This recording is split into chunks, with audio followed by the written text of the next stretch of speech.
Boa tarde, doutor Dênio.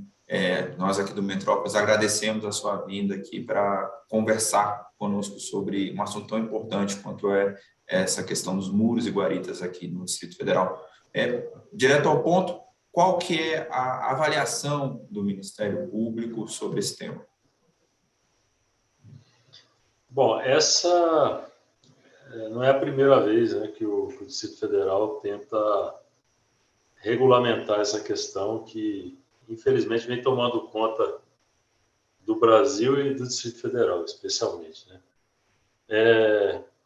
Aqui nós temos essa característica que grande parte dos loteamentos fechados tem origem irregular, ou seja, foram parcelamentos clandestinos, né, que foram implantados e, como tais, sem qualquer tipo de planejamento, né? E agora vem com essa nova proposta aí de tentar regularizar essa situação.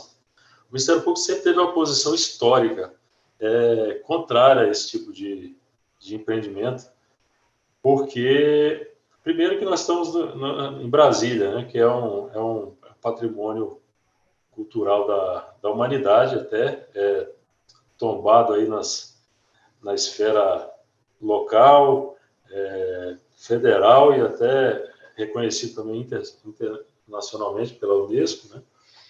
E justamente por causa dos seus atributos. Brasília, como você sabe, Francisco, onde a gente vê que nem os prédios têm pilotis justamente para se permitir o ir e vir de todos os cidadãos, inclusive nas projeções, né? Ou seja, é uma cidade que foi criada para ser livre. E o que a gente está assistindo agora, e isso vem ganhando força, infelizmente, inclusive no próprio seio do governo, dos governos, né? Essa proposta que visa privatizar o espaço público, né? E é por isso que o Ministério Público tem batido contra isso, tem sido contra, e falando por mim, como promotor aqui da ProURB, vamos continuar tentando mostrar que isso chega a ser, inclusive, inconstitucional, né? Vai de encontro a tudo que se pensa sobre uma cidade, como um local onde deve haver, as pessoas devem ter acesso a todos os locais, não deve ter segregação.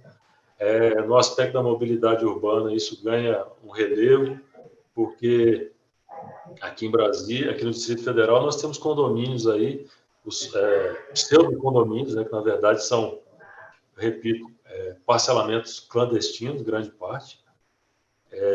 Alguns já foram regularizados, mas não como condomínios fechados, mas como loteamentos abertos, como devem ser, como está previsto na legislação atual, né?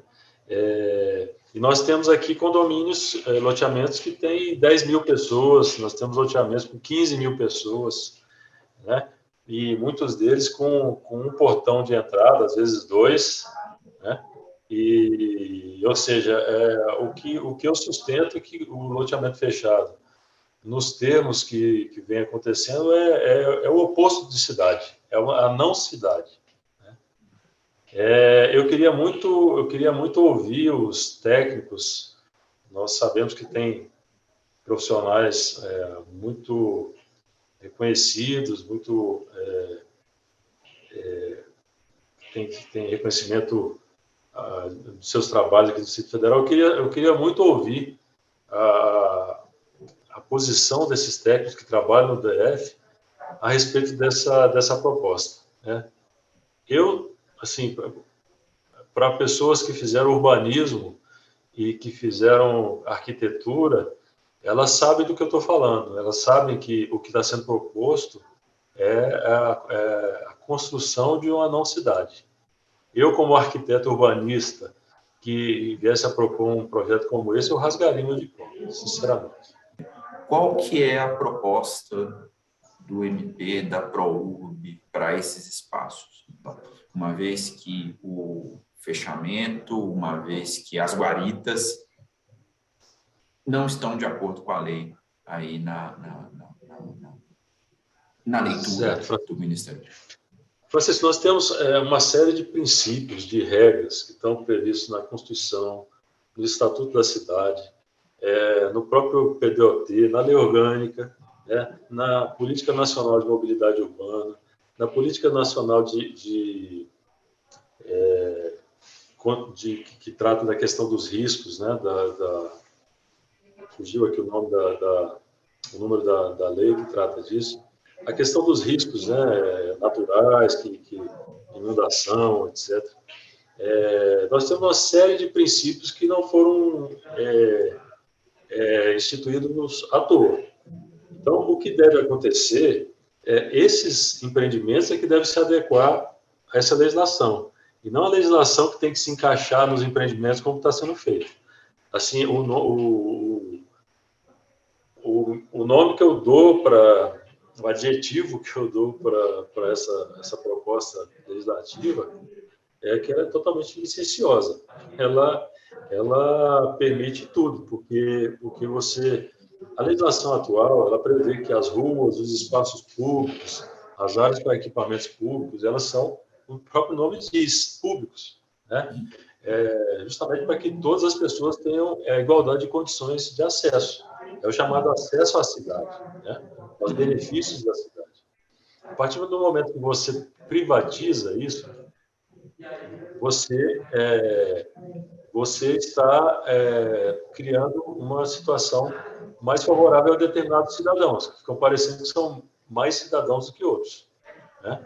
Então, por exemplo, eu vejo, assim, na leitura que eu faço desse projeto de lei, dessa proposta, né, da forma como ainda está sob consulta, mas ela tem uma série de, entre aspas, aqui, pegadinhas, né?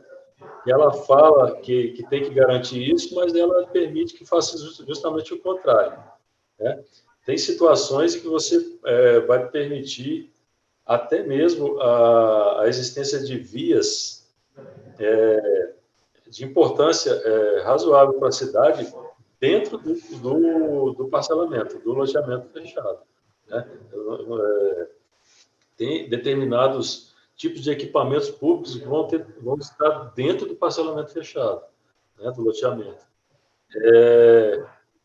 Tem alguns eufemismos nessa legislação, que essa, por exemplo, o controle de acesso.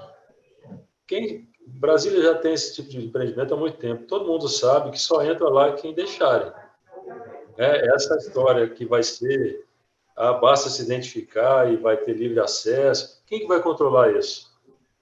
O DF não consegue controlar nem as construções irregulares que continuam, os parcelamentos irregulares que estão disparados aí, que aumentaram, inclusive, agora na época da pandemia, né? Nós temos aí um órgão como o DF Legal, que está há mais de 20 anos sem fazer concurso, que está com um número de servidores muito abaixo do que já teve muitos anos atrás, quando a cidade ainda não tinha a população que tem, né? Não tinha tantos problemas como tem hoje. Então, para ficar bem claro o que eu estou falando, nós estamos falando de acesso à cidade. Quando a gente fala de mobilidade, etc., eu não estou falando só para carro. Se eu tenho um loteamento gigantesco, murado, né, e falar que está garantido o acesso, está garantido o acesso para quem tem carro. Para quem é trabalhador, que vai de ônibus, que vai de bicicleta, que vai a pé, que tem que sair da casa. Muitas vezes um condomínio gigantesco desse tem até chegar no ponto de ônibus, fica do lado de fora, né? E se tiver algum equipamento público dentro do espaço, conforme o senhor citou, para a pessoa ter acesso ao equipamento público, ela vai precisar ter a chancela, a aprovação do condomínio. Porque a lei, ela sempre tem uma regra e depois vem a exceção. Por exemplo, ela fala que não cabe isso dentro do conjunto urbanístico de Brasília, ou seja, que é a área tombada, né? E nem na área seguinte, que é aquela área que protege a área do chamado CUB, né? Uhum. Mas logo em seguida ela fala, salvo quando se tratar de hipótese de regularização, ou seja, Aqueles que foram criados clandestinamente dentro da área de proteção ou dentro dessa área maior que eu estou falando, né? Deixa eu ver aqui, eu te falo exatamente o termo que é utilizado. A área de influência do CUB, né, que ela é definida por uma portaria do IFAM. Então, esses loteamentos fechados que estiverem dentro do CUB ou dentro dessa área de influência vão poder ser regularizados. Lógico que a lei não vai descer a detalhes, ela vai mandar isso por regulamento, né? E isso é muito preocupante. Veja bem, eu tenho que deixar claro aqui que eu não estou negando a questão da violência. Eu não estou negando que não existe violência. O problema é que os estudos sérios que existem a esse respeito dizem que investir em empreendimentos dessa natureza, ao contrário de garantir segurança, a longo prazo, a médio prazo, faz piorar, porque aumenta a segregação. Vai ser mais gente que vai ficar do lado de fora e muitas vezes essas pessoas que estão do lado de dentro vão ter que sair, né? Então, assim, você criar ilhas, né, dentro da cidade para uma população privilegiada é algo bastante complicado, assim, em se falando de urbanismo.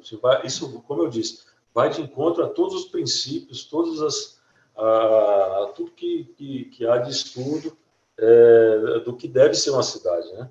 Basta ler os documentos internacionais que tratam disso, que a gente vai ver, sobre todos os aspectos, essa proposta, ela vai de encontro. Ela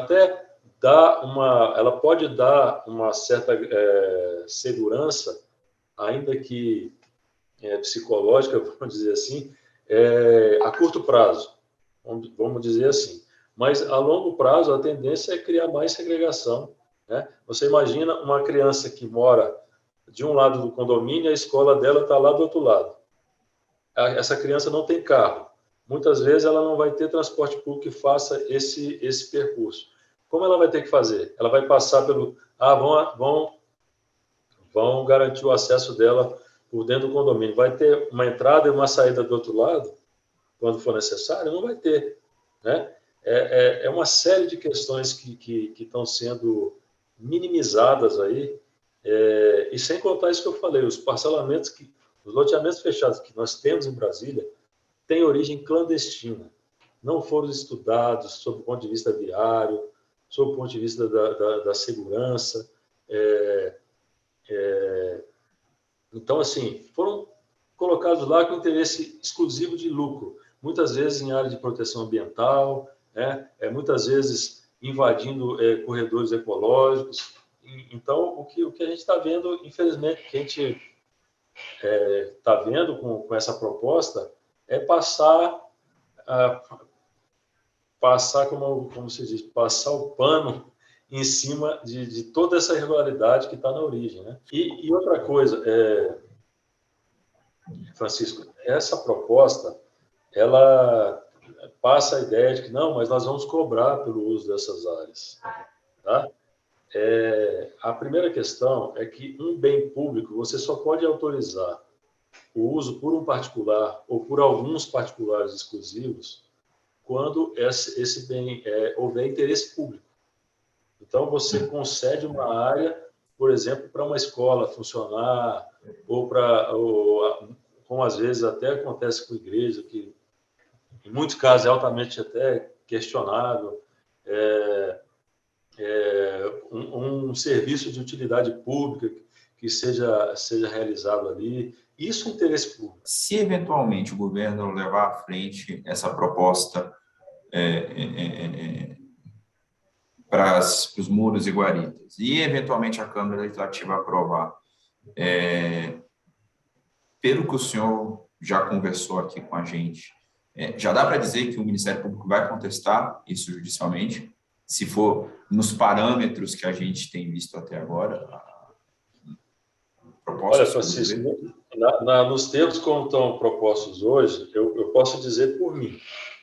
Eu vou provocar a Procuradora-Geral aqui do Distrito Federal, Procuradora-Geral do MP, né? de Justiça, eu vou provocar dentro das minhas atribuições, mas quem teria a possibilidade de eventualmente questionar essa legislação seria a própria Procuradora-Geral de Justiça.